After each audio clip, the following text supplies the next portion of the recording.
নমস্কার বন্ধুরা, আপনারা দেখছেন তুলি কিচেন। আজ যা বৃষ্টি হচ্ছে তাই আজ আমার মন করছে একটু হট চকলেট খাওয়ার, তাই বানিয়ে নিচ্ছি হট চকলেট। দুধ এখানে নিয়ে নিয়েছি 1.5 কাপের মতো। দুধটা হালকা গরম গরম হইতেই আমি 2 চামচের মতো দিয়ে দিলাম কোকো পাউডার। একটু অ্যারারুট দিয়ে দেবো 8 টেবিল চামচের মতো। দিয়ে অ্যারারুটটাকে দিয়ে ভালো করে মিক্স করে নেব।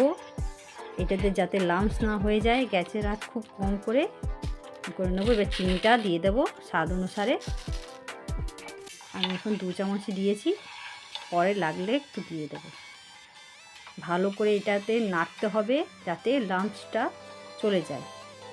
অনবরত নেড়ে নেড়ে এটাকে ঘন করে নেব। আপনাদের এই চ্যানেলটি রান্না পছন্দ হলে লাইক করবেন, শেয়ার করবেন, সাবস্ক্রাইব করবেন, আমার নতুন বন্ধু হয়ে যাবেন। ঠিক আছে, আমি এখানে একটু চিনি দিতে হলো, কেন একটু মিষ্টিটা কম লাগছিল। আমি একটু নেড়ে নেড়ে একটু ঘন করে নিয়েছি, দেখুন কেমন ঘনটা হয়েছে। এবারে এর মধ্যে আমি চকলেট দিয়ে দেবো যাতে স্বাদটা আর একটু ভালো আসে। মোটামুটি হয়ে গেছে, এবার আমি পরিবেশন করব। ঢেলে নেবো আমি কাপে।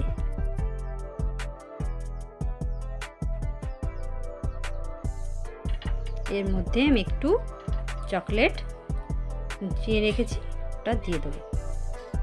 সার্ভ করে নিচ্ছি। দেখুন কত সুন্দর হয়েছে, ওপরে মুখে চকলেটটা পড়লে আরও ভালো লাগবে।